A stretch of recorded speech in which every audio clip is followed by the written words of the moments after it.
Lost media is an endless rabbit hole. No matter your scene, there is always something at risk of being lost to time, and devoted fans doing their part to keep it from being forgotten. For me, I like video games, and one of my favorites is Nintendo. Their games innovate and inspire, and it's safe to say many people think the same thing. Since Nintendo has been around for over 100 years, there's bound to be some lost media. I've talked about Nintendo games and lost media before, but I figured why not have everything in one place. So behold, the lost Nintendo media iceberg. This goes over many things, from cancelled games to failed pitches, non-gaming stuff, as much as I could find and fit in. This only goes over stuff that has some official involvement from Nintendo or their IPs, and no hoaxes. Sorry Super Mario Galaxy DS chads. This video is long enough as it is. And it's only Nintendo, how bizarre can this iceberg get? Also, links to everything are in the iceberg chart in the description for further reading and watching. And with that forward out of the way, let's jump into the lost Nintendo media iceberg.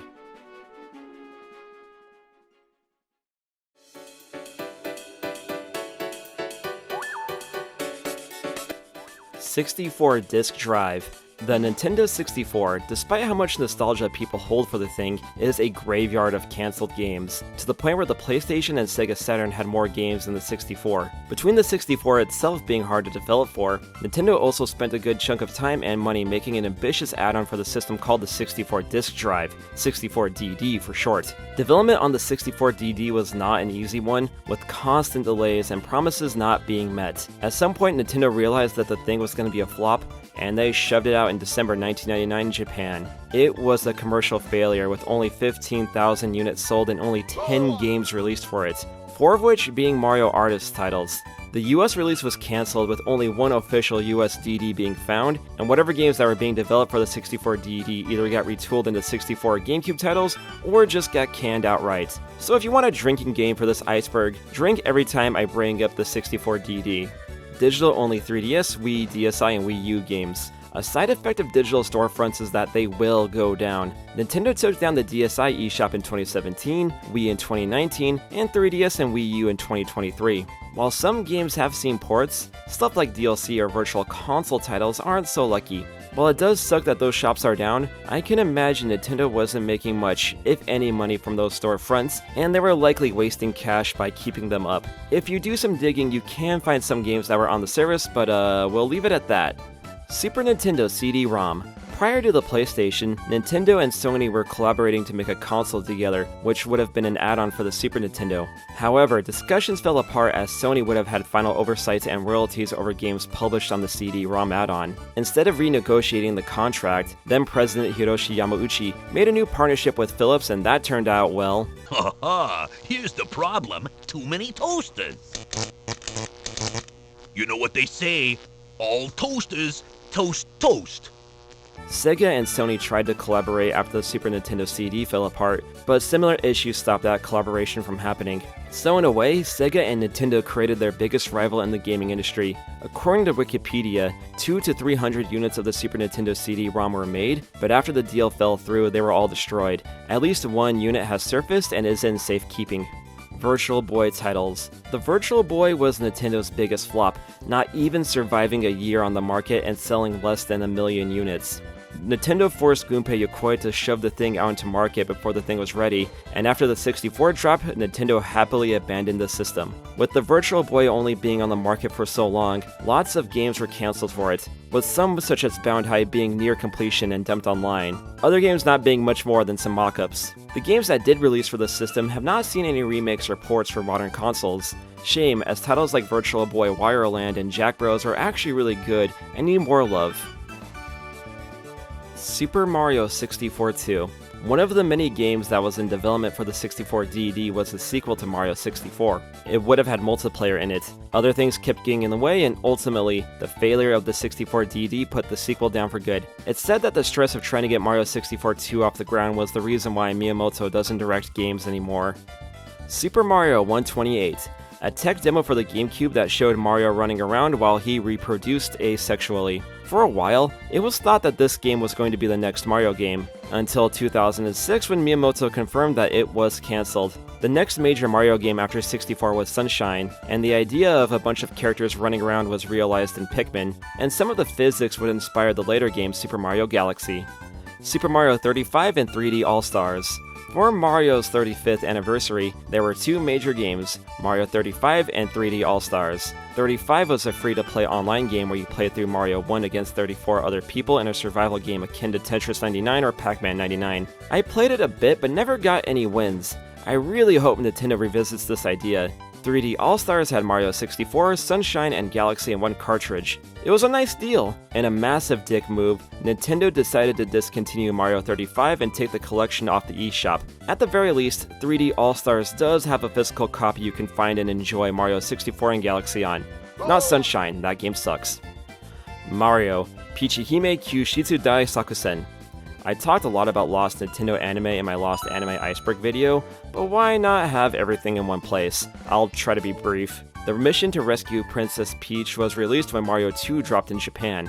It had a theatrical release, then got a rental-only VHS and Betamax release. A person named Mendinso found the tape and uploaded it online. I think the 2023 Mario movie is a smidge better than this one, but that might be recency bias. Ura Zelda. One of the most infamous examples of vaporware in the Zelda community, if not gaming as a whole. Ocarina of Time, originally Zelda 64, had a long development process, and the earliest footage of the game resembles little of what the final product looked like. Zelda 64 was planned for the 64DD, but when development on the thing took longer than expected, Zelda 64 was retooled into a standalone 64 game, which we all know and love as Ocarina of Time. Ura Zelda was supposed to be an expansion of Ocarina with new dungeons, items, and features such as a mask maker. Between delays on the 64DD and Eiji Aonuma taking the Ura Zelda team to work on Majora's Mask, Ura Zelda was scrapped. It's been said that Master Quest is the closest thing we'll see of Ura Zelda, but that's nothing more than some remixed dungeons. Nintendo would never do this, but a remake of Ocarina of Time with the features from Ura Zelda on the Switch would be very tight. I think the Switch is just a smidge more powerful and popular than the 64DD. Zelda Gaiden.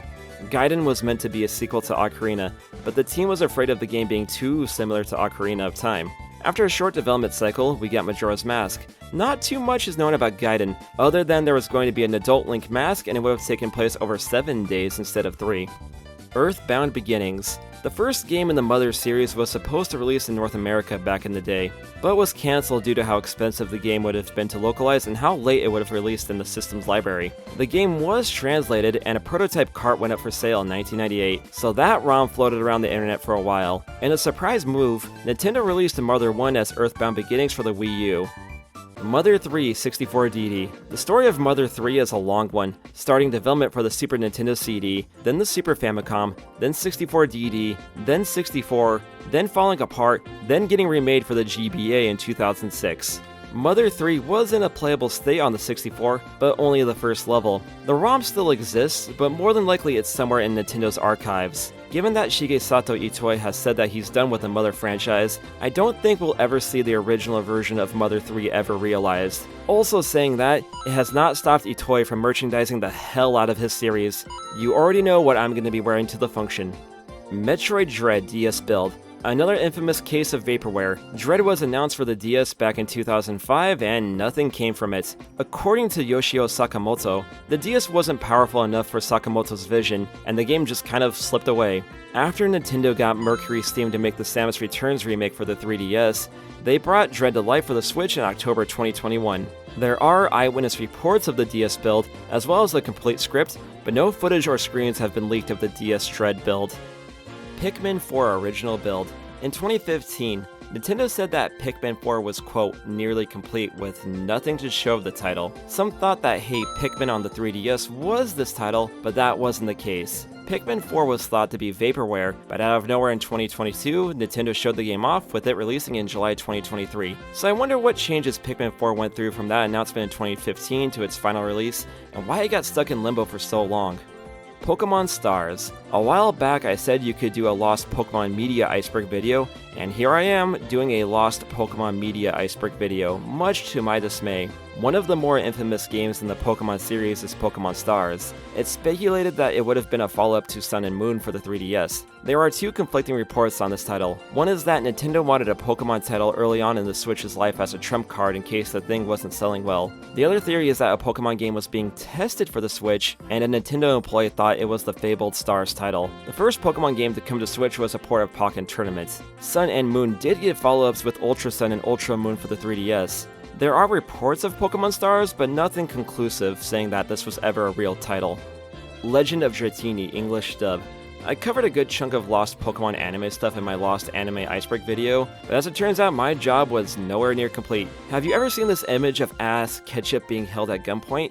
That was from the episode Legend of Dratini. It was skipped over in the English broadcast as that scene was deemed inappropriate by standards at the time, and voice actor Eric Stewart confirmed that they never recorded a dub for that episode. Computer Warrior Porygon, English dub. Alright. You remember in the Pokemon anime where Ash just magically had a Porygon in his collection? Well, here's how he got that Pokemon. The episode Computer Warrior Porygon had a scene of flashing lights which caused illnesses in over 10,000 viewers in Japan.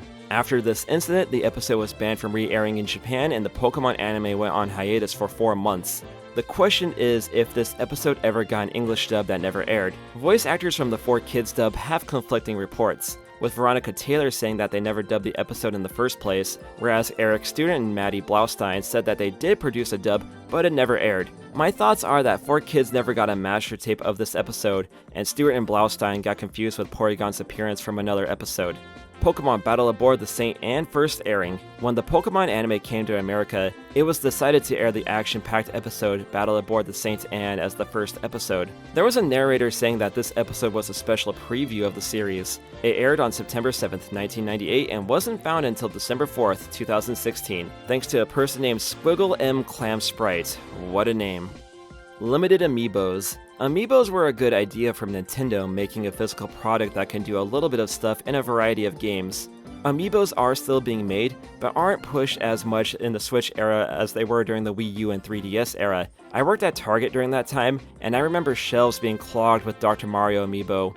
The poor reception to Animal Crossing Amiibo Festival on the Wii U, and in general the Toys to Life style of gaming dying out after several flops, led to Nintendo dialing back on Amiibos. There were a few Amiibos that had limited releases, most notably a Golden Mario which looked cool but was just a standard Mario Amiibo with a fancy coat of paint on it. According to price charting, the most expensive Amiibo is the Quibi Amiibo, released for Box Boy. Dinosaur Planet. What could have been the most ambitious 64 title being developed by Rare. Despite that ambition, it was retooled into Star Fox Adventures for the GameCube. Miyamoto thought that the game looked like a Star Fox title and suggested to Rare to make it into an official Star Fox game. Despite some trepidation, Rare acquiesced and we got Star Fox Adventures. A chance for higher sales via brand recognition also probably played a small part in that. A more cynical view is that Nintendo didn't want Rare leaving with a brand new IP, but let's not go there. A ROM surfaced in February 2021, so it's possible to see what could have been one of the last great Nintendo 64 titles. Also, fun fact, my first Star Fox title was Adventures on the GameCube. If someone wants to send me a copy, I would not be against it. Star Fox 2, another legendary case of vaporware. Star Fox 2 would have been a massive game for the Super Nintendo, with big graphics and a blend of real-time strategy and spaceship shooting. Nintendo cancelled the game despite it being done, as it would have made Nintendo look weak with the PlayStation and Sega Saturn being out, not to mention Nintendo screwing over Argonaut games. Nintendo officially released the title on the Super Nintendo Mini in 2017, and it's easily playable on the Nintendo Switch Online service.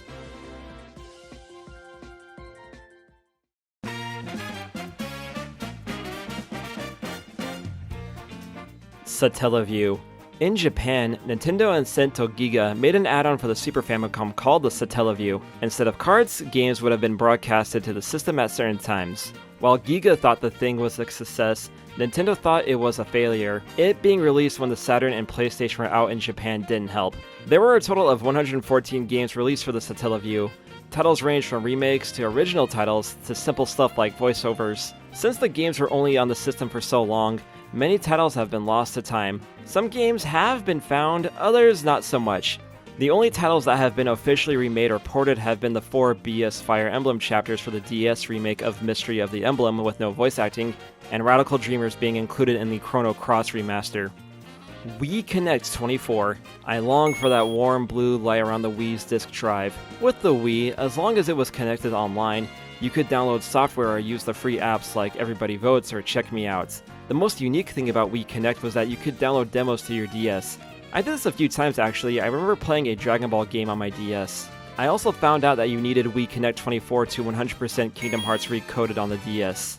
Since the Wii's online services are offline and the DS deletes data after a certain amount of time, some of the demos are lost to time. Reconnect 24 is a fan effort to restore some of the Wii Connect features.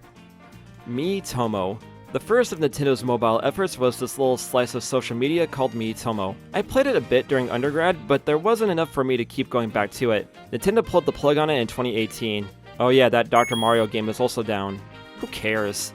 Mario's Wacky Worlds. One of the games that was going to be on the CDI, this was a sequel of sorts to Super Mario World with Mario going into real-world locations. Because the CDI kinda sucked, Wacky Worlds never saw the light of day. A very early ROM is playable. Super Mario Spikers. Next Level Games, who made Strikers on the GameCube, pitched a sequel for the Wii. It would have been a volleyball game with wrestling elements thrown in. I can't think of too many sports that would not improve with more wrestling involved. It would make soccer more entertaining, that's for sure. Anyway, Nintendo thought the wrestling elements were too violent and went against their code of honor, whatever that means. The prototype of the Wii game was playable, but has yet to leak. Club Mario. You want to relive the worst of the 90s? Well, here you go. We've got killer guests today too, man. Plus a gnarly cartoon, tell them. Yeah, the gnarly cartoon is Toad gets kidnapped. Club Mario was made to temporarily replace the live-action episodes of the Super Mario Bros. Super Show. Deke wiped the master tapes, so getting an official release is out of the question. So we're leaving luck to heaven that anyone has the missing episodes recorded on VHS. The Power of One. To promote the Pokemon 2000 movie, WB aired a half-hour TV special. Hosted by Kel Mitchell, there was a sneak peek of the movie, guest appearances by celebrities like NSYNC and Christina Aguilera, and performances by Dream Street and Youngstown. Some clips from The Power of One were on the DVD for Pokemon 2000, and thankfully Lost Media Wiki user Pop Rewind found the entirety of the special. Watching this made me really nostalgic for this era, and this is coming from someone who wasn't even into Pokemon.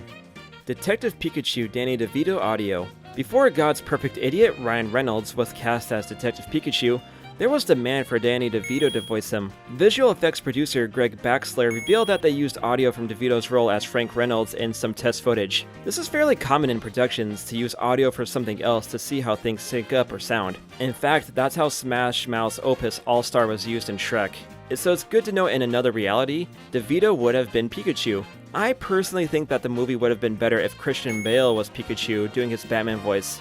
I'm Pikachu. Take her out back. Make sure she's not seen. Swear to me. Detective Pikachu 2.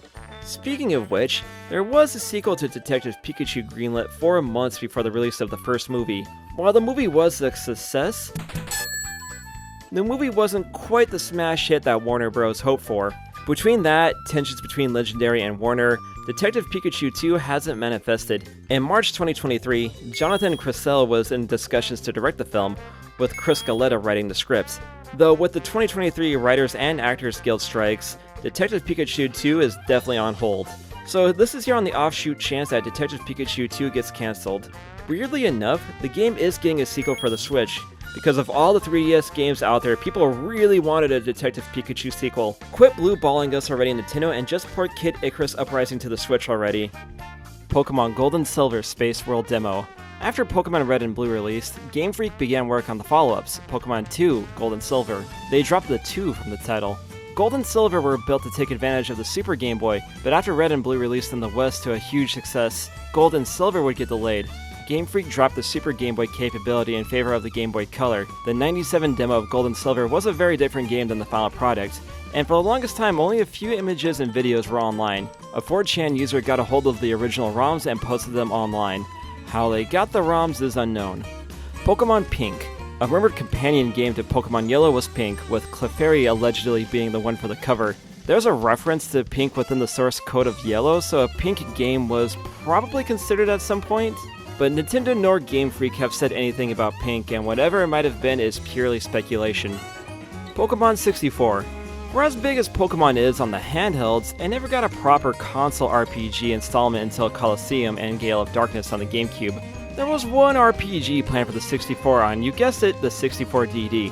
Shigeru Miyamoto and Tsunekazu Ishihara said that there were 3 Pokemon titles on the DD.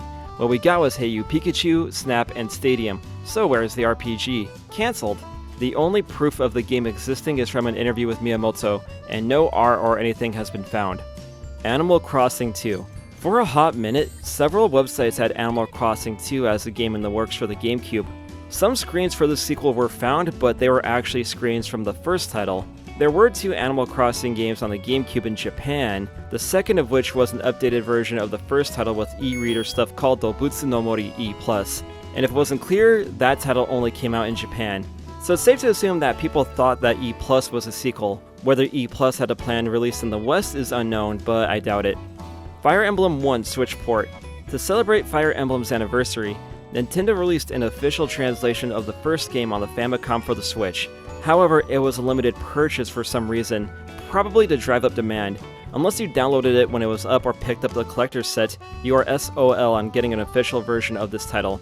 Xenoblade Chronicles X Data Packs. After playing Xenoblade Chronicles 3 and Future Redeemed, yeah, Xenoblade X is still the best Xenoblade game. X was by far the most demanding game on the Wii U, and Nintendo released data packs on the eShop to help with the performance of the game. With the Wii U eShop gone, you can no longer download the packs. The game is playable if you buy a secondhand Wii U and a copy of X, but it is not the optimal experience for the title.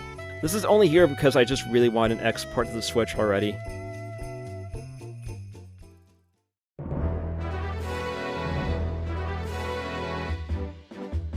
The Work Boy. We've all been there. You want to play WWF King of the Ring on the Game Boy, but you have to do your taxes. The Work Boy would have solved this common problem. Developed by Fabtech, this little device had a working keyboard and some additional software.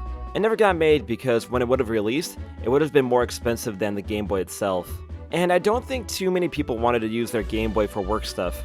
Gaming archivist Liam Robertson got his hands on the only Work Boy known in existence.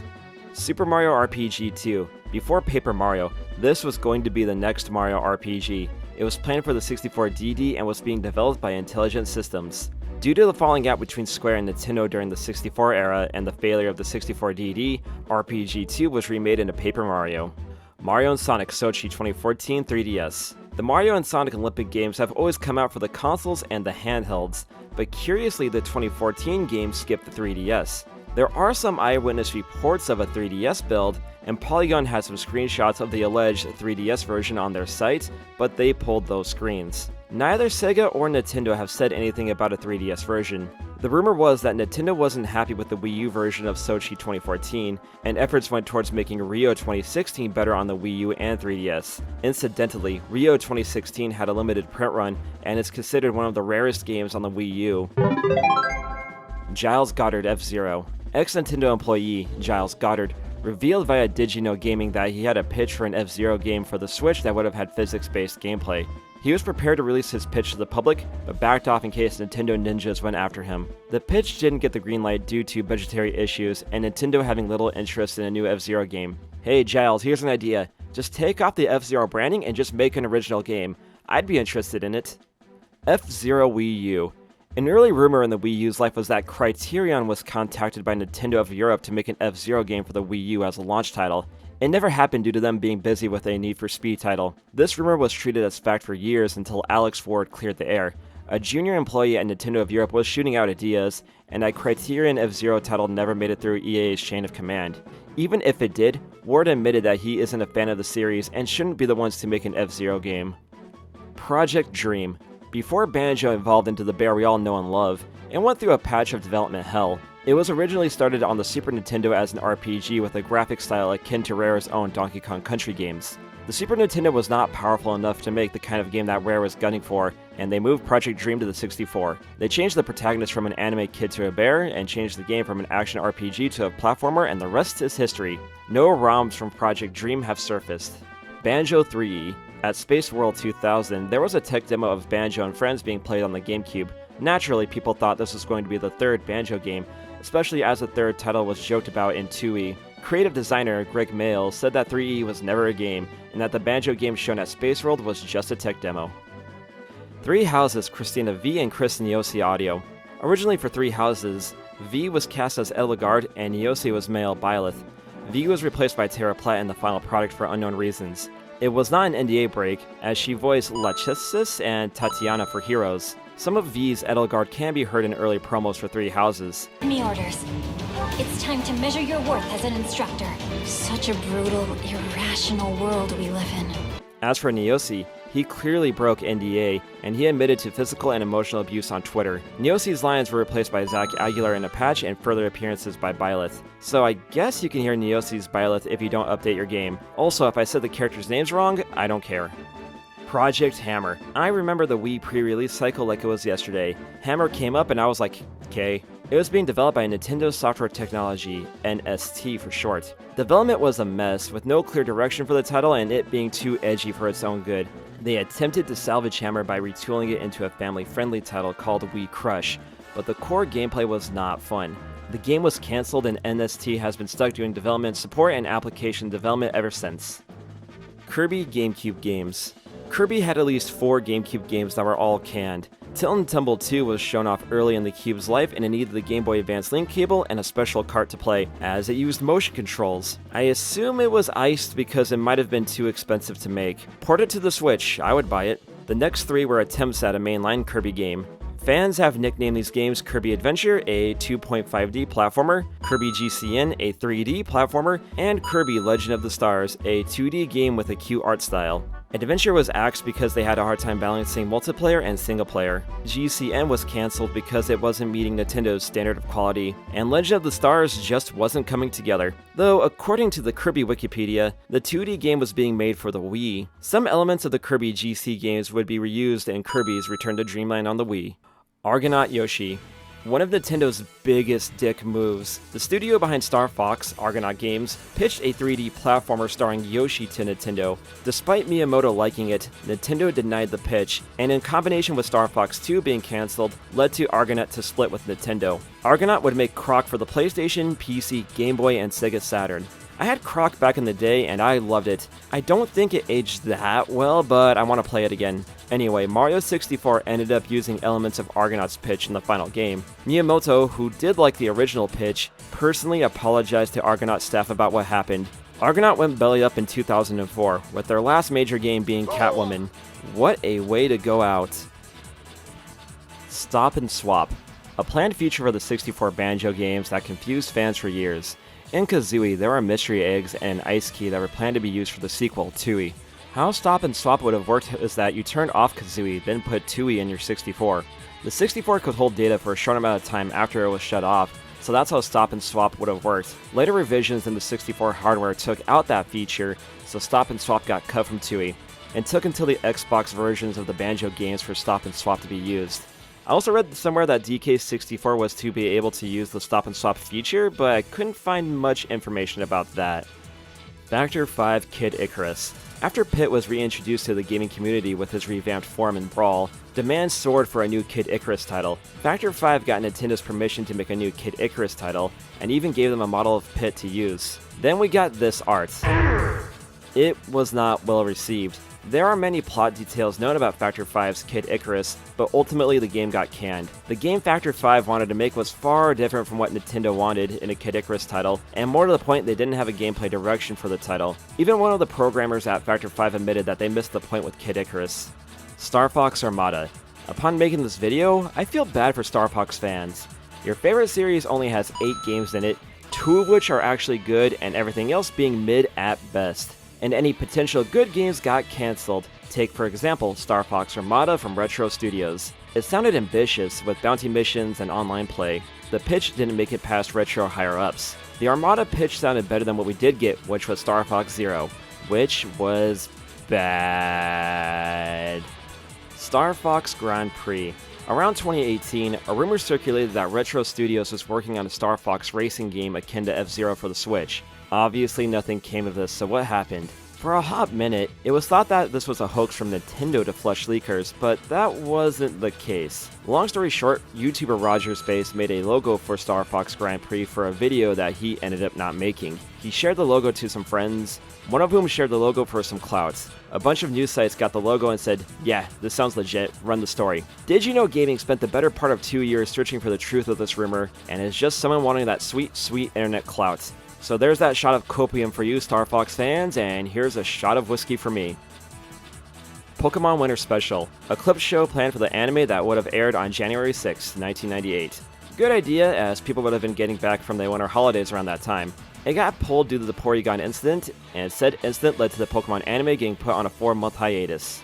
Pokemon Fall Special. I guess the Pokemon anime just like to have a clip show to start the seasons. This clip show aired once on October 10th, 1997 and vanished after that. I mean, why would the Pokemon company put a clip show episode on a VHS? Whatever the case, the Pokemon Peru Facebook page found the clip show and uploaded it online. Pokemon Best Wishes and Uchu no Hahen. Both of these were animated specials made for planetariums in Japan in 2011 and 2014 respectively. Since they were made for planetariums, I assume that they need some kind of editing done to them to get them on a home release. Trailers of both are online. Pokemon Picross. Early in Pokemon's life, there was going to be a Picross title for the Game Boy Color. It sadly got cancelled for unknown reasons, though 12 Pokemon puzzles were implemented into the download-only Super Famicom Picross game. A ROM of the Game Boy Color title was found during the 2020 Giga Leak. Meowth's Party. One of the many tech demos that was shown at Space World 2000. This was inspired by a few episodes of the Pokemon anime, and showed Meowth and friends having a party. Sadly, no one was getting loco off that 4 Loco here. The tech demo never became a full title, presumably because the concept didn't have enough meat to it to make a full game. Some ideas from this demo did get put into the Pokemon channel. Pokemon Crystal DLC. In Japan, there was a link cable that could connect games to the net to play games online or get DLC for Game Boy titles. One game that had DLC was Pokemon Crystal. You got stuff like minigames and equipment. The data was saved to the internal battery, but Crystal's battery was not the strongest. And when the battery died, so went the DLC data. Not helping was the mobile adapter being a low seller. From the sounds of things, the Crystal DLC is gone with the death of the service. Zelda 128. Another tech demo shown off at, guess what, Space World 2000, and guess what, it never became a full game. According to artists Yoshiki Haruhana and Satoru Takizawa, they didn't think a realistic direction would be a good idea for a Zelda title. Eventually we would get Wind Waker for the GameCube, which was a very polarizing title at the time, though it has gained a fanbase over time. Realistic Zeldas would return with 2006's Twilight Princess, which ended up selling far more than Wind Waker. Still, I would have liked to see a Zelda game on the GameCube with this art style.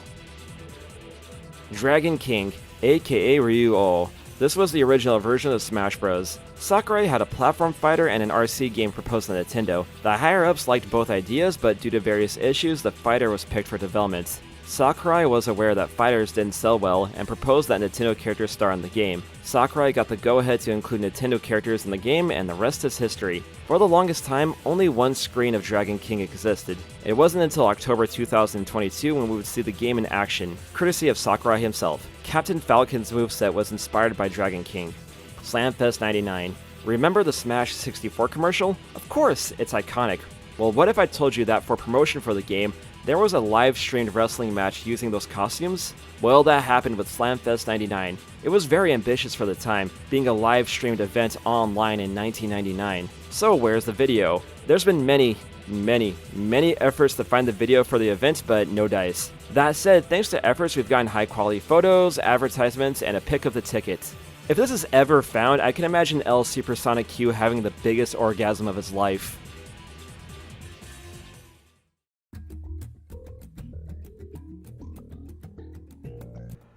Project Atlantis and Castle Mario. A planned successor for the Game Boy was in development called Project Atlantis. It might have had 4 face buttons and would have been a 32-bit system. Atlantis was put on the back burner due to internal reasons, mostly due to Pokemon Red and Blue giving the Game Boy a huge jolt of life. One of the games planned for the Atlantis was called Castle Mario, and the only record of this game existing was from a mention in EGM, which means that it's unknown if the game was real or not.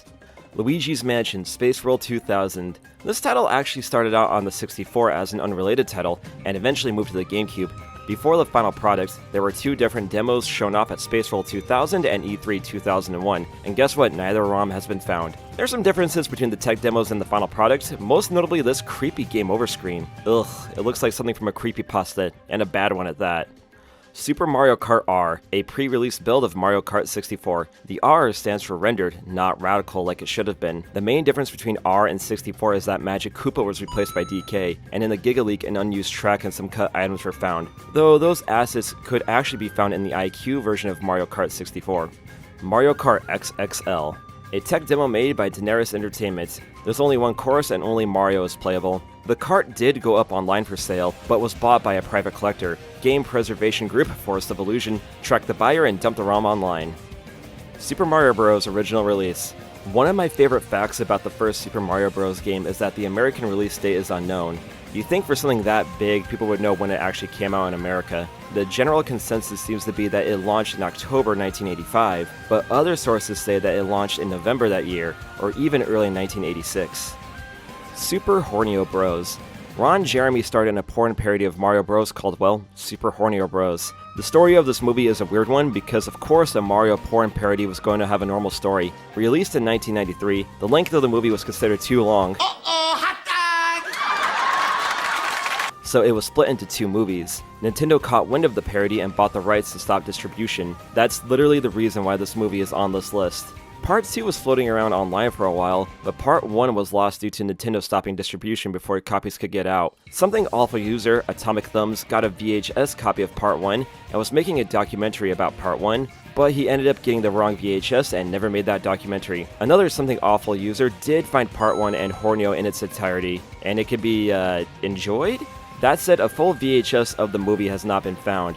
In an interview, Ron Jeremy alluded to there being a Super Hornio sequel, but more than likely he forgot that Hornio was split into 2 movies. If there's a Hornio 3, I would hate to see it.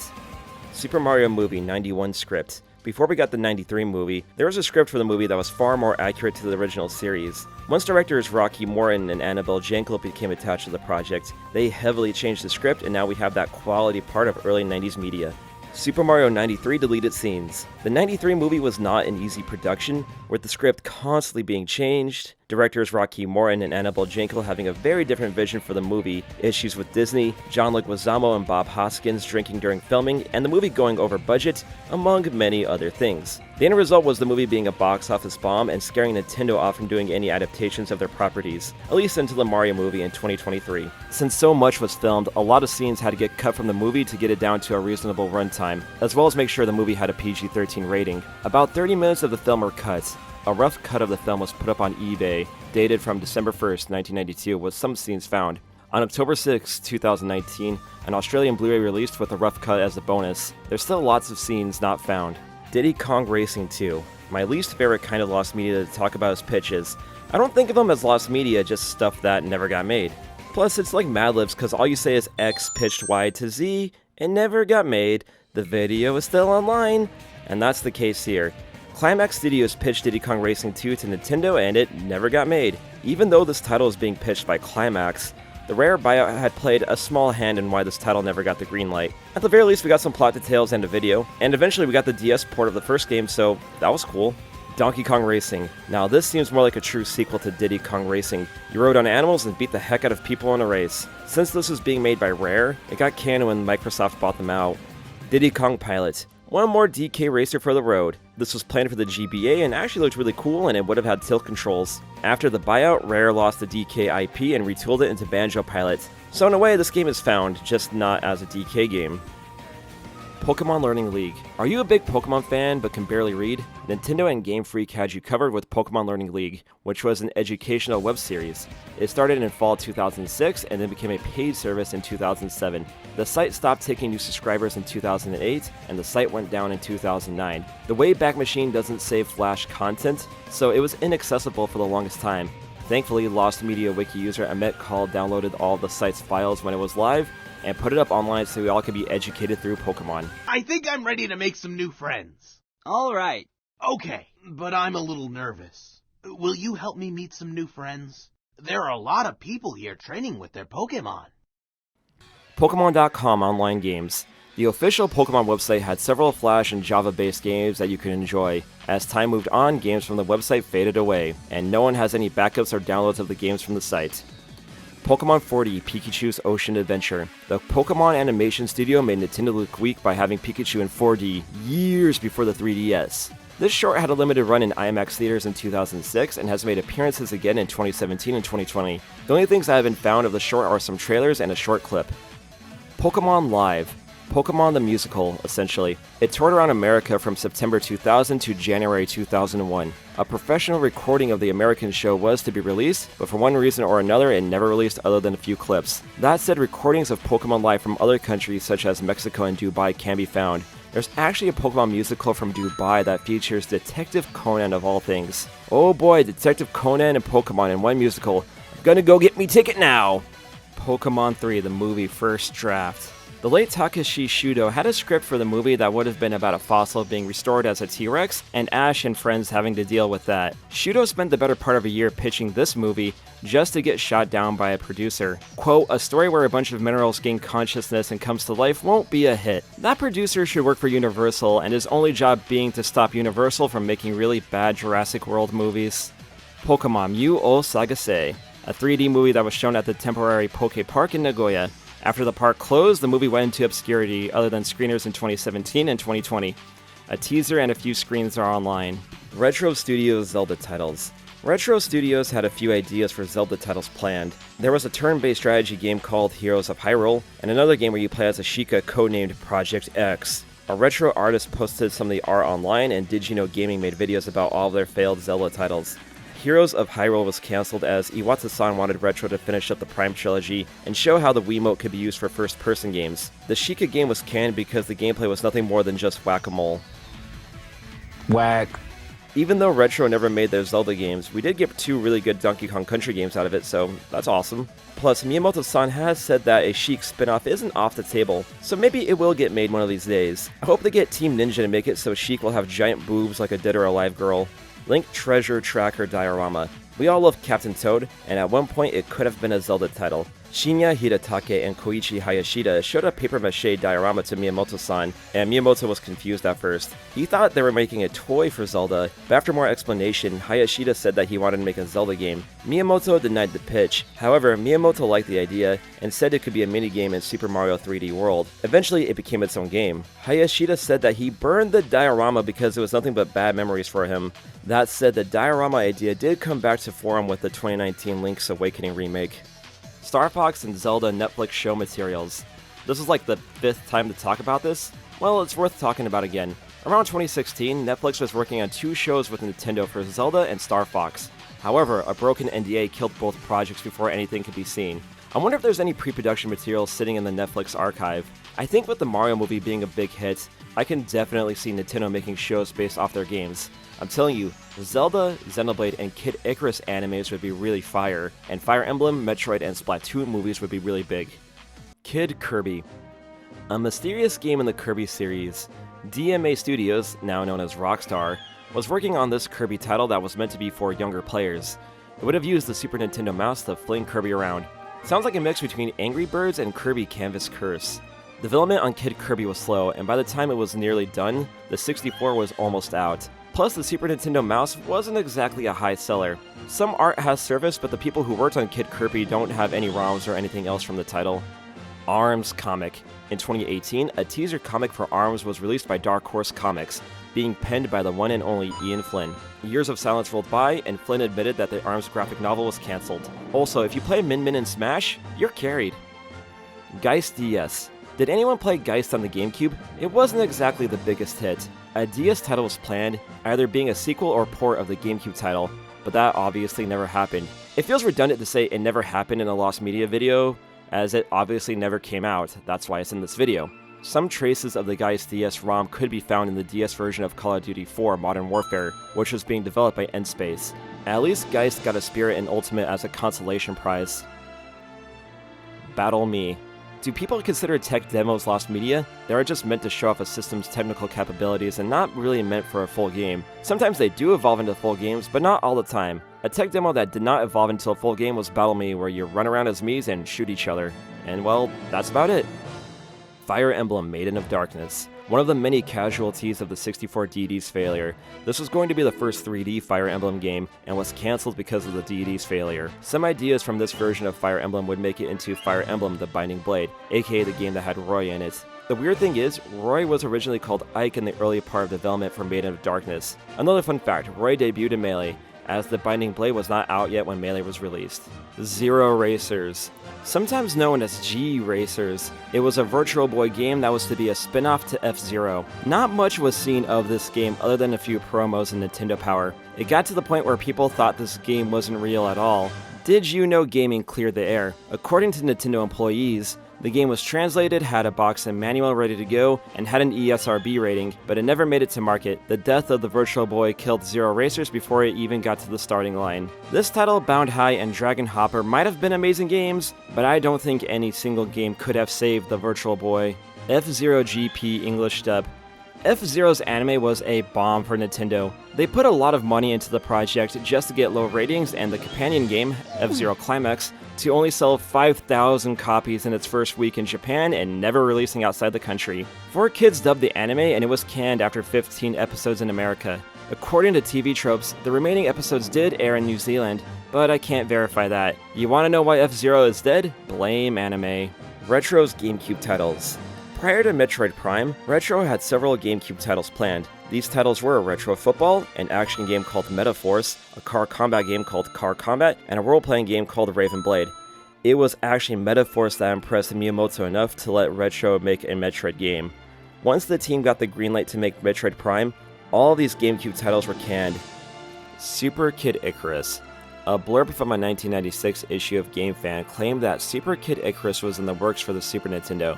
Prior to that, it was mentioned in the Italian magazine Game Fan in February 1994, and from the UK Superplay in June from the same year. It wasn't uncommon for magazines back in the day to make up rumors to pad out the length of the magazine, so it's doubtful that Super Kid Icarus was ever a real game. The NES original had a rough development cycle, and I think that's the reason why the series never took off beyond the original game, the Game Boy sequel, and Uprising. There is that offshoot chance that Nintendo did have a 32-bit Kid Icarus game on the drawing board, but I doubt it. I'm a Kid Icarus fan, let me have my hopium.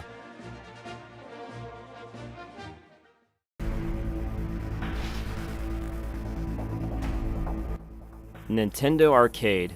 From 2006 to 2007, Nintendo had a site where you could play Flash games based off their IPs. Oh wow, free games on Nintendo's site, sounds baller. Well, going off the titles, there are things like trivia, memory, and quiz games. It's better than nothing? The site is down and a good chunk of the games have been backed up, but not all of them. But who cares about the other games when we can play Odama, Crush, and Conquer in 2023? The Game Eye. Nintendo was ahead of the game with the Game Boy camera, so it's only natural that they would try to follow it up with a camera for the Game Boy Advance. Footage of the Game Eye does exist, and it would have been used in tandem with the GameCube title, Stage Debut, so you could put your face into that game. I couldn't find a reason why it was cancelled, but I assume it was just too expensive to make. Stage Debut. At E3 2003, this title was shown off for the Cube. You could make your own characters and do wacky things. It was supposed to be compatible with the e-reader and Game Eye. With that said, the e-reader was a bit of a flop and the Game Eye never released. While Stage Debut never made its debut, elements from the game did live on with the Mii channel for the Wii, and the general concept of characters goofing off manifested as Tomodachi Life. Nintendo Video. I vaguely remember this. These were promo videos released on an app for the 3DS to promote eShop games. You got stuff like trailers, sports clips, all kinds of weird stuff. While the eShop went down in 2023, Nintendo Video went down in 2015. Sadly, Nintendo Video is lost. King Koopa's Cool Cartoons. Leave some Ks for Mortal Kombat, jerks. Deke had a spin-off of the Super Mario Bros. Super Show hosted by King Koopa. He would interact with the crowd and show some public domain cartoons. The show failed to take off and no official releases have been released. Super Mario World Mario Attack. A redemption arcade game that had a very limited release. From the footage, it looks like you just fly around and try to land on a spot to get the big money. At least one YouTuber has a machine, so we know it's safe and sound. Whether he's unable or unwilling to dump the ROM is another story.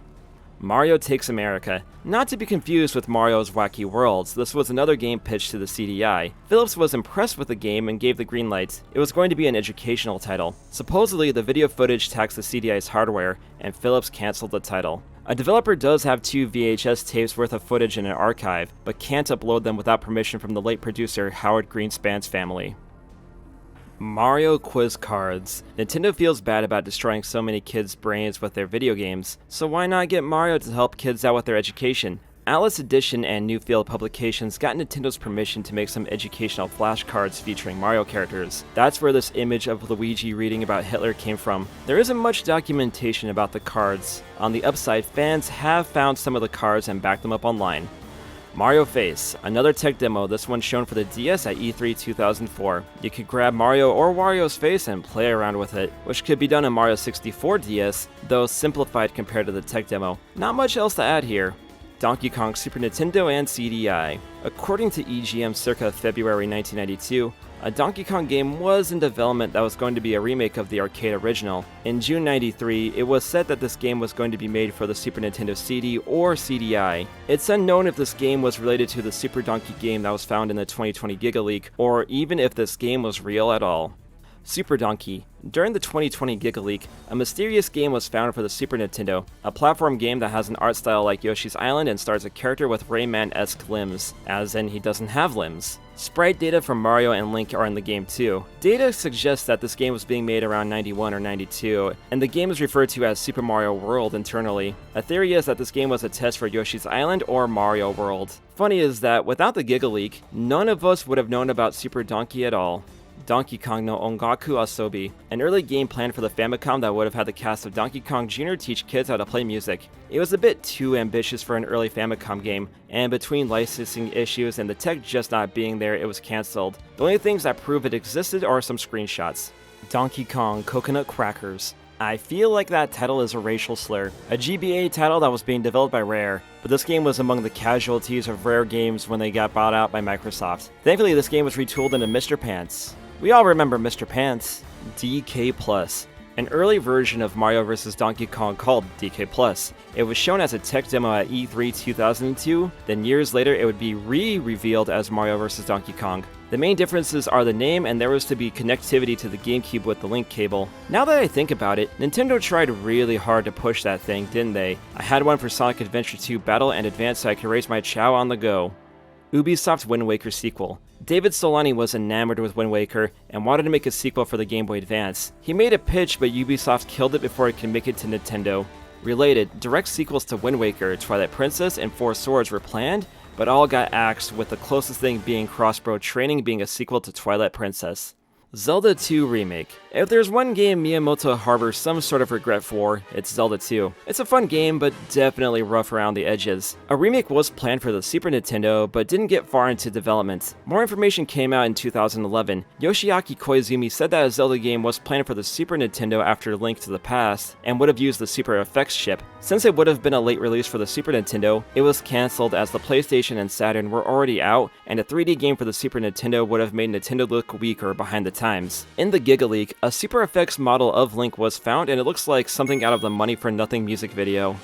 Metroid 64. Miyamoto wanted a Metroid game for the 64, but he wasn't in charge of the series. Yoshio Sakamoto thought about it, but wasn't comfortable with 3D game design and Nintendo R&D 1 not having any interest in 3D games. A third party was contracted to make a Metroid game, but they passed it up because they thought they could not top Super Metroid. It wasn't Rare or DMA design, so this third party remains a mystery.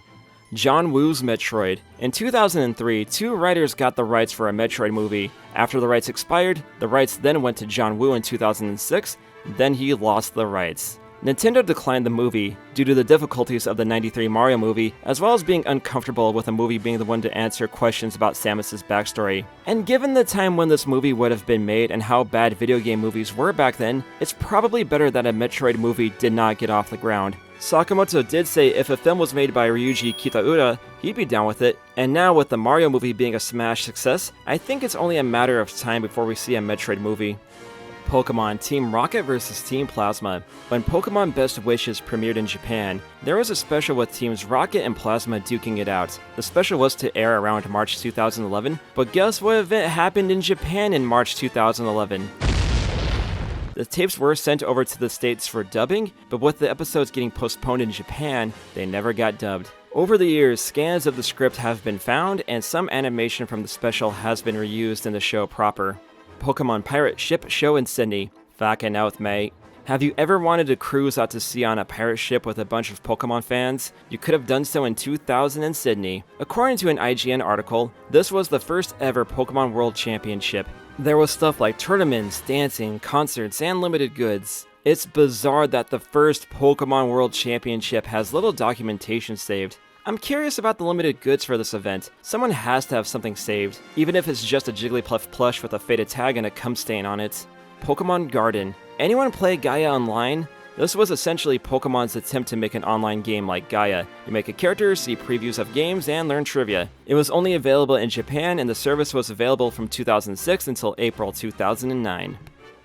Poke Park Asari Taikai. At the temporary Poke Park in Nagoya, Japan, aka Tokyo for Balenciaga, there was a special game available for attendees. It was a fishing game where you fish for water-type Pokemon on your DS. This was a download play game for the DS, and the data for these games was lost after 12 hours or after shutting down the system. There's 3 versions of this game that were distributed in different parts of Asia. There's footage of the game online, so there may be a ROM in someone's collection, if only they would share.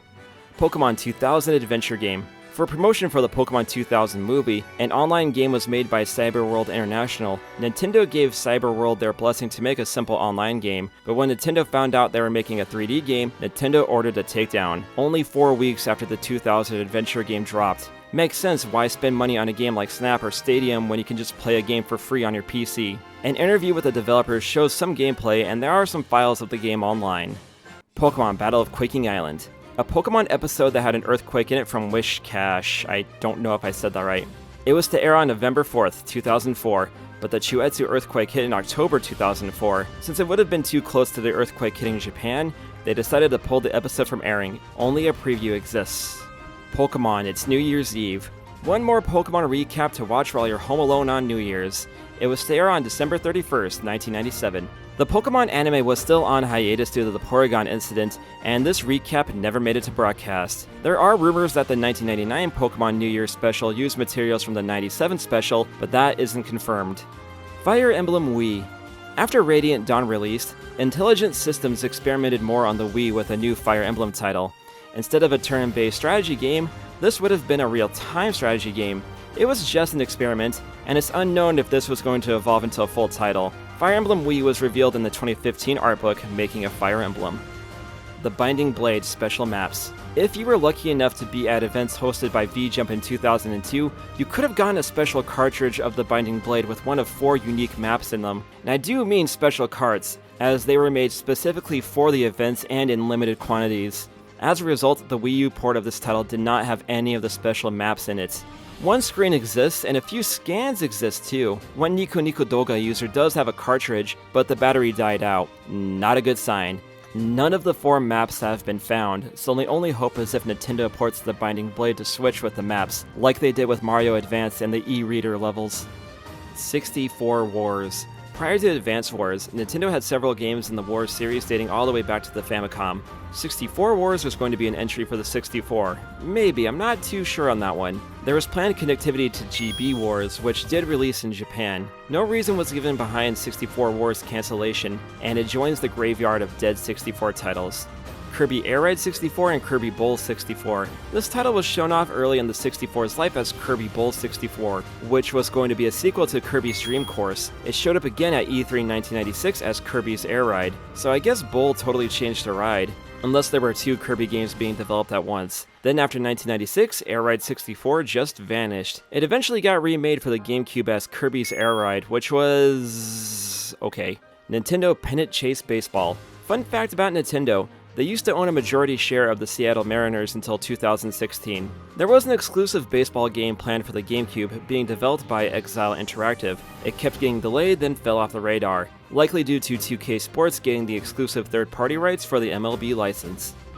Factor 5 Pilot Wings. Factor 5 made some really good Star Wars flying games, so it seemed natural for them to make a Pilot Wings game. However, between the GameCube not selling as well as the PS2 and Xbox, and issues with LucasArts, Factor 5 had to weigh their options. Factor 5 wanted to make a Pilot Wings game, but when LucasArts got them to port the Rogue Squadron games to the Xbox, they took their Pilot Wings concepts with them. Since Pilot Wings is a Nintendo IP, they removed the IP in favor of making a game based off the movie, The Right Stuff. That said, the Xbox ports of the Star Wars flying games never came to be, same with the Right Stuff video game. Later on, Factor 5 got in touch with Nintendo to make games for their IPs. Inspired by this video, they had an idea to make a glasses peripheral for the Wii, kind of like an early attempt at VR. Nintendo rejected their pitch for Pilot Wings on the Wii, presumably due to the flight minigame in Wii Sports Resort being Pilot Wings in all but name. Factor 5 tried to salvage the project as Wii Fly, but no one wanted to fund the project and Wii Fly flew off into the horizon, and Factor 5 flew off into bankruptcy in 2009. Geez, I didn't think Lair sucked that badly. Banjo, Grunty's Curse, the game that precedes Grunty's Revenge on the Game Boy Advance. Curiously, this was going to be published by THQ instead of Nintendo. This was going to be for the Game Boy Color, where Banjo would have saved his friends from curses from Grunty. Despite it preceding Revenge, it had different enemies and transformations not seen in that title. Development stopped on Curse in favor of the Game Boy Advance title. And I'm going to be real, I didn't know either Banjo game existed on the Advance until I made this video. Conker's Other Bad Day. Guess what? Another rare game for the GameCube that got cancelled when they got bought out by Microsoft. It would have had Conker dealing with the fallout of him being a terrible king, and there would have been a new bad guy called the Cthulhu Poo. It sounds like my diarrhea after binging soju and Korean barbecue. Microsoft wasn't interested in a Conker sequel, so Rare remade the first title for the Xbox. Since then, another planned sequel was cancelled. You wanna know why they are called Rare? Cause it's rare and they make a damn game! Sakurai's Star Fox. In space, no one can hear you yiff. Masahiro Sakurai wanted to make a flying and shooting game with Nintendo, and thought about using Star Fox for his game. However, he thought the Star Fox IP was too limited, and opted to use Kid Icarus for his game, and then we got the masterpiece, Kid Icarus Uprising. Good thing he chose Kid Icarus, it has the better waifus, and in general is just a better game. Star Fox Arcade, Wii, Virtual Boy, and Muso. I am putting all of these in one category because they are all the same things, lost media that is nothing more than a blurb on Wikipedia. Star Fox Virtual Boy was nothing more than a tech demo for the thing, and it got canned because it was being made for the Virtual Boy. Star Fox Arcade was to be an arcade version of Assault. That would have been cool, as the multiplayer element was the best part of Assault. Given that Arcade would have launched in the mid-2000s when arcades lost a lot of popularity outside Japan and Asia, it got scrapped for that reason. Star Fox Wii was a test game that ended up evolving into Star Fox Zero, and nothing has been seen of the Wii build. Finally, Muso would have been a spin-off by Omega Force that would have been like Hyrule or Fire Emblem Warriors, with a dash of Gundam Warriors. I have a screenshot of the Muso blurb saved on my hard drive, but when I looked at the Wikipedia article for this video, the Muso bit was deleted. Upon further research, Star Fox Muso was nothing but a rumor.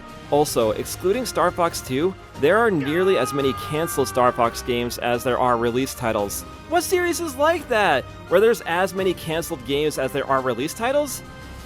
And there goes all the comments telling me about series that have had as many, if not more, cancelled games than released games. I know how the comments section works. And for the record, I like Star Fox as a series, though Zero and Command were both really whack. It's just that series that had so much potential, but Nintendo did not know how to utilize it. And also, I know that Kid Icarus has had at least 3 cancelled games in a series that only has 3 games, but I'm biased here. I like the series a lot. Make a new Kid Icarus, Nintendo. Nintendo Harry Potter pitch. When certified TERF J.K. Rowling was pitching the Harry Potter IP around, Nintendo wanted the IP to make games. Nintendo was attempting a pitch, but couldn't decide on a direction for a Nintendo Harry Potter game. Ultimately, Warner Bros. Got the IP, with Electronic Arts making the games for some time. Harry Potter is huge in Japan, so I wonder what direction the series would have went in if Nintendo got the Harry Potter IP. A few pieces of Nintendo Harry Potter have been uploaded online.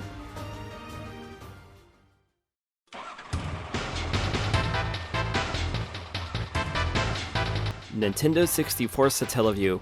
At some point, the Satellaview was planned for the 64 and it would have had internet support, downloadable games, a cable TV tuner, and an IR remote. It sounds way ahead of its time, and it took Nintendo until the Wii to realize some of these ideas. Only a mock-up of the 64 Satellaview exists. Cancelled 64 colors. We peaked as a society when colored, transparent electronics were in vogue. The 64 had a ton of colors to enjoy. Sadly, not all colors made it to market for whatever reason. From what I've found, those colors are Atomic Purple, Extreme Green, Grass Green, Glacier White, Ocean Blue, Deep Red, and Milky Blue. I had the Ice Blue Nintendo 64 at one point, and that thing was baller, but I had to sell it. Don't be broke, kids. Archie, Mario, and Metroid comic. In 2009, Archie made several pitches to Nintendo to make comics based off of Mario and Metroid, and neither got made. Archie instead got the license to make Mega Man comics, and they were no longer interested in pursuing any comics for Nintendo. Given the difficulty Archie was having with Sega for the Sonic comics, not to mention the nasty Ken Penders lawsuit, it's probably for the better that Archie never got to make any Nintendo comics. Mario Motors. Yuta Saito took up metal sculpting as a hobby, and had an idea for a game where you would have sculpted metal to make carts for Mario and friends. He pitched the idea to Nintendo, but it was passed over, allegedly due to the worry that kids would run out of breath while blowing into the microphone. Saito has shared some of the concept art online. Boss Game Studios Mario. Another one of those X-pitched Y to Z kind of lost media. Boss Game Studios pitched a Super Mario Bros. Game to Nintendo of America in the late 90s, and to the surprise of no one, it never got made. So what's so special about this pitch? A piece of concept art exists, and it's a weird one. Mario walks across a board just to have the board sprout legs and eyes and chase Mario. That's terrifying! Boo Haunt. Another cancelled game from, get this, Retro Studios. This was a game set for the DS where you play as a Boo who graduated from Boo School. Artist Sammy Hall uploaded the images to his ArtStation account, and thankfully they've been backed up. According to a former Retro artist, Boo Haunt was just made in a brainstorming session and didn't make it past Retro's heads. This poor Boo died for your sins. Ambassadors of Funk Mario Land music video. Nintendo collaborated with hip-hop group Ambassadors of Funk for an album based off the Mario games called Super Mario Compact Disco. There is a video to go along with the song Super Mario Land, but a claim by Living Beat Records took it down. Thankfully, the video was backed up on Dailymotion. Mallow Plush. When Super Mario RPG launched in Japan, Takara did a plush set for the title. In one of the sets, Mallow got a plush. For a while, it was thought that Mallow never released, but it's confirmed that Mallow did release, and he's easily one of the rarest Mario plushes out there. Geno Plush. Going with the above, for a while people thought that Geno got a plush, given that he's more popular than Mallow, at least with Smash players who never played Mario RPG. Nothing in Takara's archives have indicated that a Geno plush was ever made. That said, with the remake of Super Mario RPG releasing for the Switch, I can see Geno and hopefully Fat Yoshi getting some merchandise. I hope Geno fans have fun playing Mario RPG for the first time. Seriously, why would you want Geno as a playable character in Smash Bros. When there are so many better characters for Smash, like these ones? Cancelled Nintendo merch. It isn't uncommon for any franchise to have merchandise that was teased but never made it to retail. In Nintendo's case, many of them from Jakks Pacific. Be it financial, practical, change in plans, or Nintendo just saying no. If you keep your ears to the ground, you might be able to find a prototype or test merch. Pokemon Boshi Matsuri. Another Pokemon animation made for Japanese planetariums, more specifically the Konica Minolta planetariums. This 22-minute short aired from 2008 to 2009, and much like other planetarium animations, it has not seen a home release. Pokemon Tower Battle and Maze Land. More online Pokemon games from Japan. The former is a trivia game that's modeled after Tokyo Tower. It was released outside of Japan according to Bulbapedia, but the site is down. Maze Land was only released in Japan, and it was a maze game like Pac-Man, but with Pokemon, so I don't like it as much as Pac-Man. Pokemon Dream World. Another Flash game that could connect to the Pokemon Black and White games. According to Digino Gaming, it's like Animal Crossing where you can raise Pokemon and grow plants. Exciting. It was available in English. Dream World went offline in 2014, same with the Black and White online features. Pokemon PC Master. Another educational game starring Pokemon, this one being for kids in Japan. It was online from 2006 to 2007. Since this was a Japan-only release, not many people outside the country knew that this existed, and little info is online. A trial version of PC Master has been found. Given how tech-illiterate Japan can be at times, Game Freak failed at teaching kids how to use a computer through Pokemon. Poké-ROM. You gotta learn them all. Ugh. An earlier attempt at teaching kids through Pokemon. These were made by the Learning Company. They showed around the time that the Learning Discs were being distributed, so that means not a whole lot of them are out there. Thankfully, other than a few regional variants, the Poké-ROM series has been backed up online. And real talk fam, when I decided to make this video, I dreaded about all the lost Pokemon stuff, and after researching the series, I am very glad I am not a Pokemon fan. Pikmin Space Force. To promote the first Pikmin game, Nintendo made a flash game on their website where you help the space explorer escape the planet. There actually aren't too many first-hand accounts of this game, as this was only available from November 2001 to early to mid 2002. I was on the internet around that time, but I was more interested in LEGO stuff and learning how to raise a Chow in 2001. Since Space Force was a flash game, it has been archived. Pikmin Anime. A case of reverse lost media. In 2010, a Pikmin animation was uploaded to YouTube by a person named Nao Endo. The main details that were given were that the song used in the video was called Smile Forever by Tam Music Factory. Nao thinks the video is called Pikmin Cheer Up, and the animation was done outside of Japan. The leading theory is that it's a sequel to a fan animation from 2006 on a YouTube channel called Bei Piao. There's actually a video that taught me how to pronounce that. Weird. The description of the 2006 animation says that it was done for college. Bei Piao didn't say if he did the sequel animation from 2010, so who made this is unknown. My theory is that it was just a proof of concept of a Pikmin anime, and I don't think it was officially made by Nintendo. So I didn't need to put it in this video, but might as well. Kirby Family.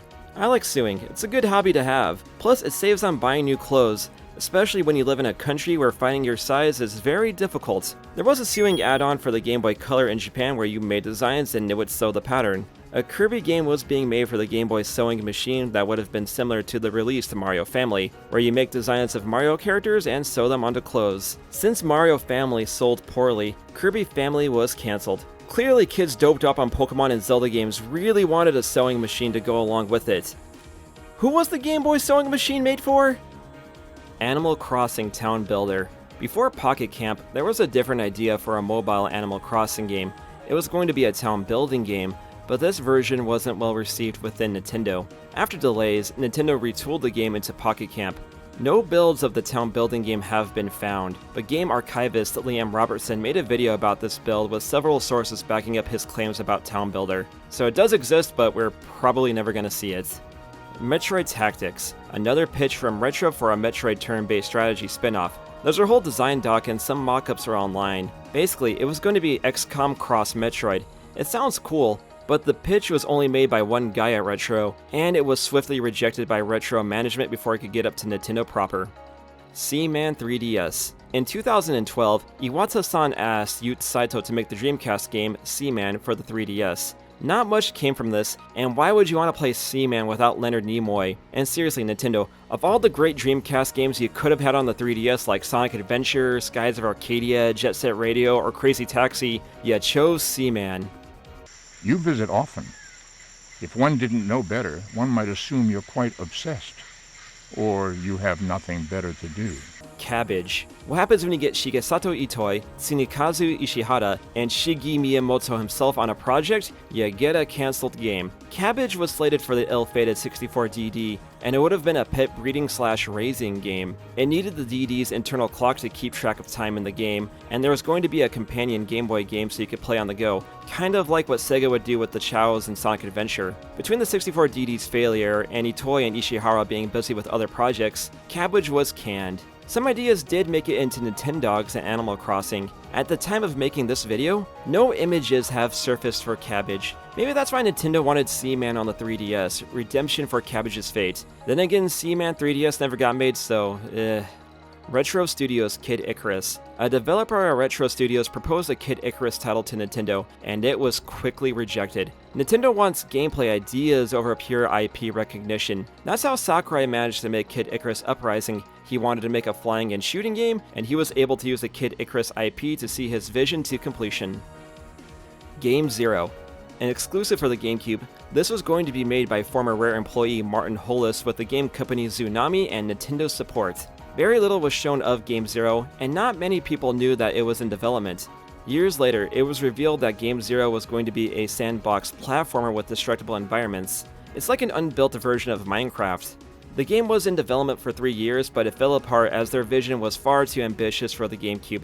While Zoonami never made Game Zero, they kept making other games, but none of them were notable, and they closed their doors in 2010. Crashmo Wii U. The cute Crashmo and Pushmo games had a Wii U game called Crashmo Worlds in the works by Intelligent Systems. It was supposed to be their final Wii U game. Nintendo was okay with this title being made, but the game's intelligent systems had in the works for the Switch needed all hands on deck. Talks of bringing Crashmo World to the Switch didn't get far, but there's still a chance it could see the light of day. Also, the Crashmo games were download only, so I guess they are lost media now. The joys of digital-only titles. Earthbound GameCube.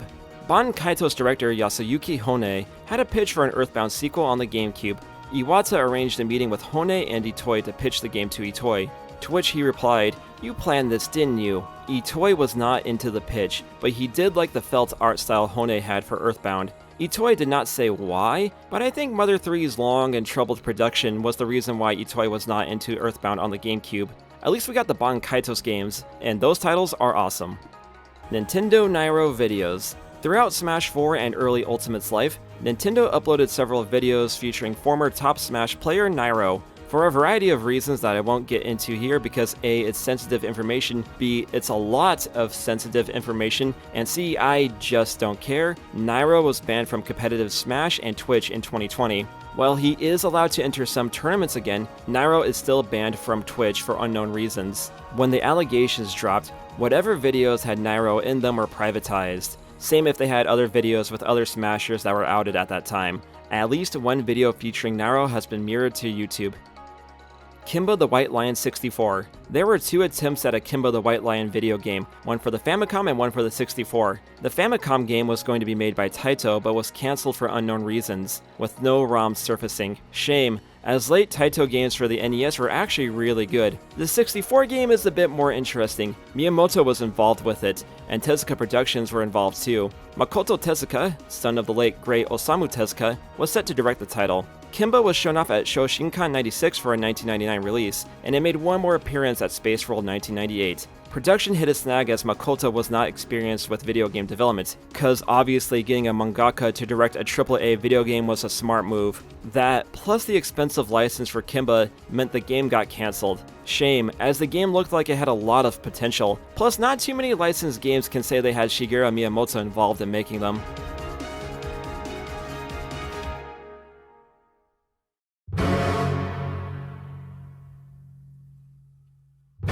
Nintendo Quality of Life Program. Nintendo has a trademark for something called Quality of Life as far back as 2014, which based on sketches for the thing was some kind of program to help people with their daily lives. Nintendo has been mum on the topic, and I can imagine with the Switch being a huge success for them, they would rather focus on that than some health program that's going to be used by people whose diet consists of Mountain Dew and Doritos, or in my case, Strong Zero and Family Mart chicken. Wii Vitality Sensor. During E3 2009, Nintendo showed a mysterious add-on for the Wiimote called the Vitality Sensor, which would have read your pulse. According to Iwata, it would have helped players relax. Gonna go out on a limb and assume the sensor would not have made for a good fleshlight. People thought it was just a mock-up as it fell from memory as quickly as it was announced. Iwata did bring it up in 2013 to confirm that it was a thing, but was formally cancelled as it only worked on 90% of testers. Famicom Cycle. Nintendo always had gamers' health on their minds as far back as 1988. At the Kansai Cycle Sports Center in Osaka, there was an interactive unit where you rode a bicycle and played games that way. F1 Race was one such title that could be played with a cycle. The display was up until 2009, and no one knows what happened to the Famicom cycles. It's safe to assume that they're somewhere in storage. Mario's Mission Earth. Mario had a series of educational games on the Super Nintendo, and they were bad. Mission Earth would have followed the trend of Mario's Missing and Mario's Time Machine. The only reason why we know this title existed is because it was on the resume of the composer of the two aforementioned titles, Mark Knight. Oh boy, finally, I'ma get to move on the ground. Here we go. Moving on the ground, moving on the ground. Hey, where'd everybody go? Oh, there you are. Mario Net Quest. Early internet media is so fascinating to me. It was basically the Wild West in the early days, so why not have an official Mario Flash game made by IBM? It was whack-a-mole, basically. It was found in 2023. Fleetway Mario Comic. Nintendo approached comic publisher Fleetway about having comics based off their IPs. Richard Elson and Nigel Kitching made a pitch to Nintendo and nothing came from it. According to an unnamed source, Nintendo was far more hands-on than Sega when it came to comics, and it would have been a nightmare for things to get approved. This does have a happy ending, as Fleetway made a Donkey Kong comic for Nintendo. Return of Donkey Kong. This sounds more like a threat than a game, and it might not have been a game, as the only reference to this title is from the official Nintendo Player's Guide from 1987. Timber 64. We all love Timber from Diddy Kong Racing, and he might have had his own game at one point. There are conflicting reports, however. Some say that there was a game in development by a small team within Rare, but others at Rare say that a Timber game was never in development at all. An early version of Diddy Kong Racing, originally Pro-Am 64, was going to have Timber as the lead character, but that didn't happen, obviously. There was also a tech demo built within Rare where Timber played on all fours, but that might have been an early test for Dinosaur Planet.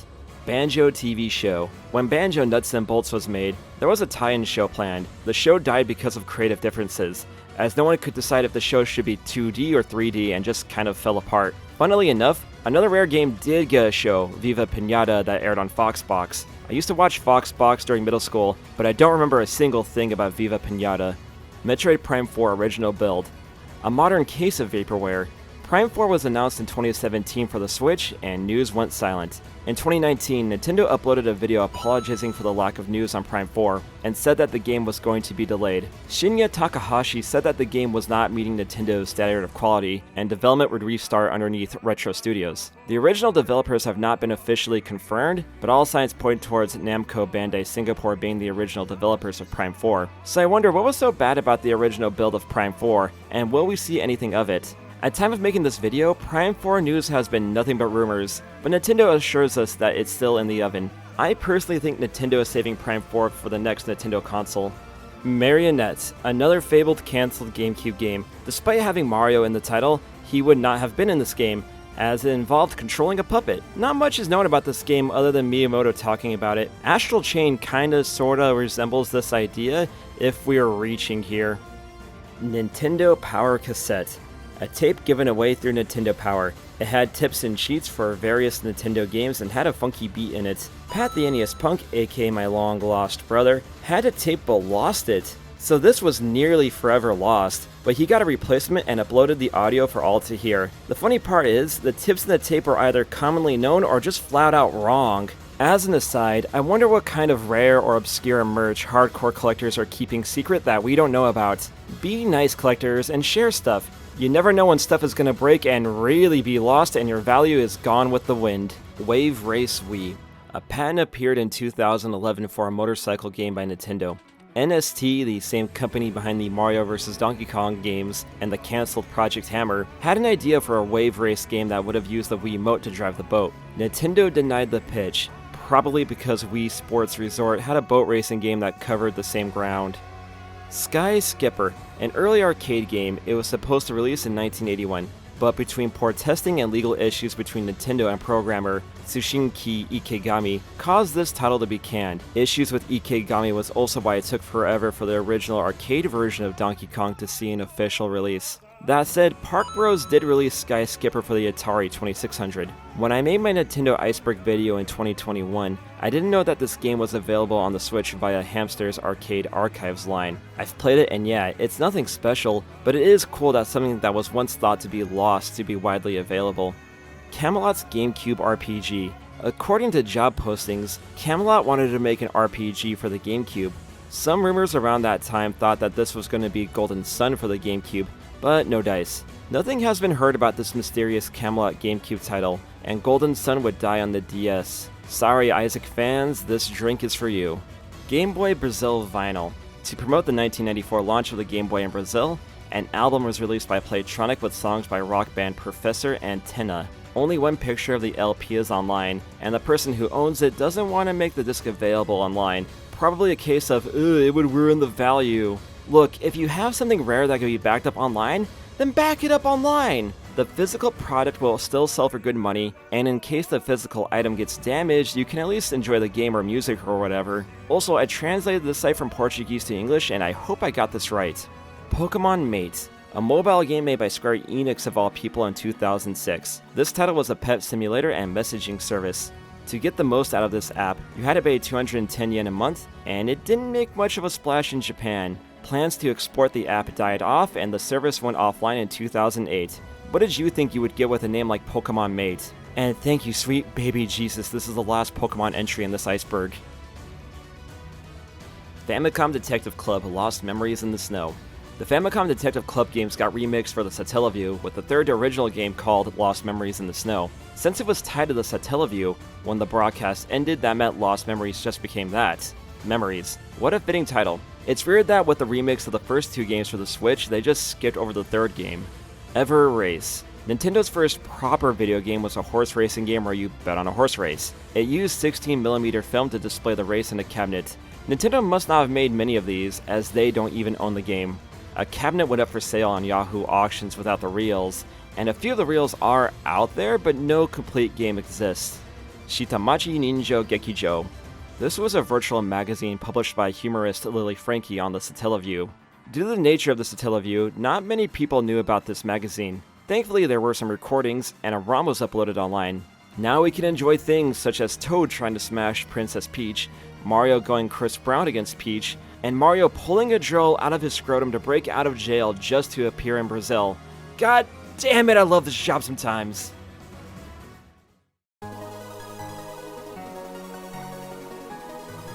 Game Boy Pedicidate.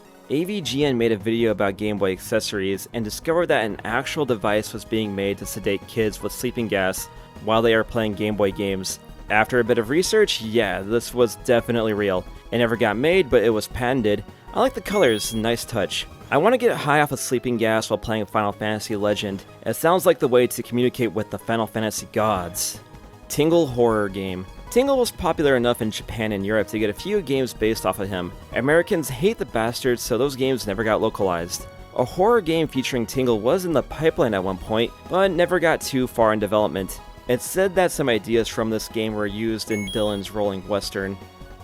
Miyamoto's Minecraft-like game. In an interview talking about Minecraft, Miyamoto said that back in the 64 era, there was a game being built around that time that was similar to what Minecraft would end up being. Due to the 64's limited power, this game never came to be. Nothing of this title has been seen, nor is it known if anything from this Minecraft-like game ended up in other titles.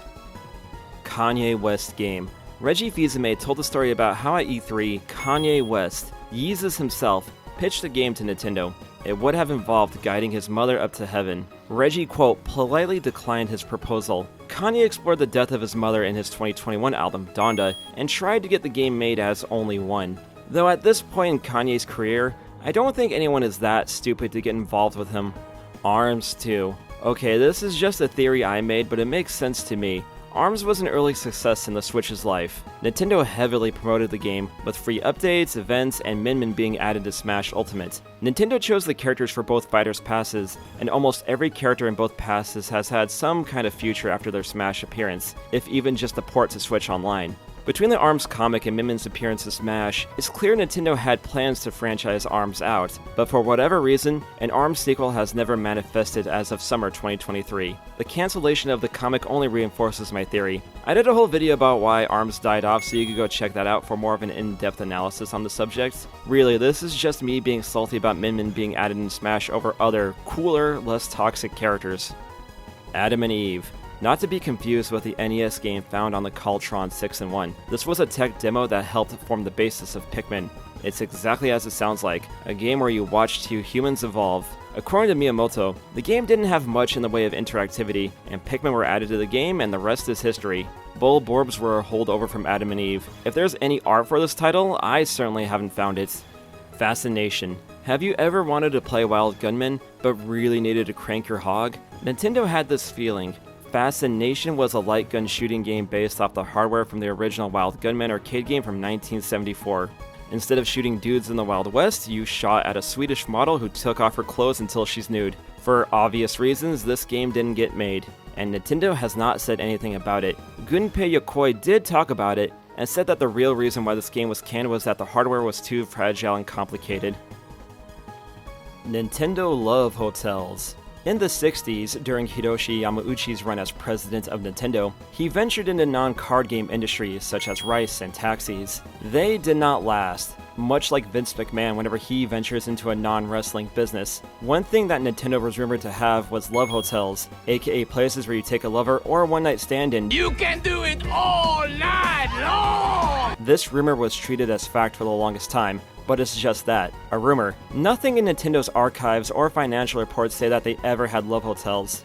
This rumor comes from two things: David Sheff's book Game Over, which made the Love Hotel claim with no reliable sources, and Yamauchi frequenting Love Hotels back then. There is a chance that Yamauchi invested into Love Hotels under a non-Nintendo name, but I doubt it. So there's nothing conclusive saying that Nintendo had Love Hotels back in the 60s or 70s. Even if they did, when the Ultra Hand blew up in popularity, they certainly abandoned that industry, and they definitely would want to bury any Love Hotel association these days. That said, they should make Nintendo Love Hotels a reality, even though you could probably recreate one in your game room, where you and your partner do it underneath the Mario bedsheets, while one person wears a Pokeball gag and the other a Diglett condom. I did stay at a Love Hotel once in Tokyo, and the room had one of those old school Famicom demo units. Sadly to say, that was more interesting than the woman I was with.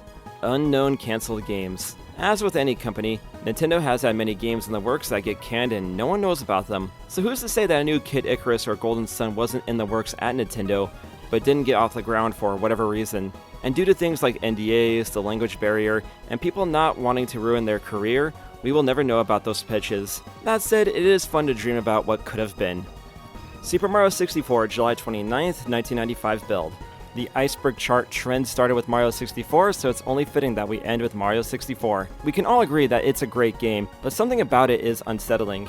Be it the lack of life in the castle, the endless skyboxes, the jump scares, and the fact that Bowser is always watching you. The earlier builds of Mario 64 would have been even creepier. The earliest known build of Super Mario 64 dates all the way back to July 29th, 1995, when the Nintendo 64 was still known as the Ultra 64. There are conflicting reports of this build, likely due to the personalization AI of Mario 64. This recollection comes from the Mario 64 Conspiracies wiki. This account talks of a VHS recording of the July 95 build. It had unseen areas in the final game, several visual glitches in it, and at one point Mario was swimming into an endless black, and the VHS ended on an error message saying Shinsei Gyakusatsu, Sacred Massacre in English. Other recounts of the 95 build have found the Wario apparition in the game, and if you couldn't tell by now, this was just a nonsense creepypasta, and if you got scared by it, I hope you enjoyed your 13th birthday. And with that, the Lost Nintendo Media Iceberg is finished, and I hope you enjoyed it. I have always enjoyed reading up about lost media and canceled games, so I had a lot of fun researching and making this video. I think my favorite parts are any kind of non-gaming stuff that Nintendo ventured into, like Slam Fest 99 or all those weird Pokemon learning games. Like, I don't know how many people would have known about that if it wasn't for the lost media community. And in general, I think it's important to talk about this kind of stuff because the more people that are talking about it, the more likely it is we'll get some more information, and the less likely this stuff will be forever lost to time. Like, someone let me know recently that after my Lost Media Iceberg video came out, some stuff from that iceberg has been found, so that's good to hear. I don't think my video was the reason why it got found, but I choose to believe so. That said, I have to give a shout out to people like Did You Know Gaming, El Supersonic Q, Unseen64, Blame It on Jorge, and anybody else who's doing real deep dives in the Lost Media. You guys are doing great work, and I hope the work continues with the Lost Media community as a whole. But I think I'm pretty much done here, and I am very happy I no longer have to research Pokemon stuff, for now at least. So leave me some comments. Did I miss anything for Lost Nintendo Media, or what was your favorite part of the video? Let me know down there in the comments. And while you're down there, make sure you subscribe to the channel and hit the bell as well for notifications on future videos. I am on all the socials, Threads, Twitter, Instagram, and TikTok. You know what it is, at ZMangs, and I'll see you in the next video. Later, everybody. Take care.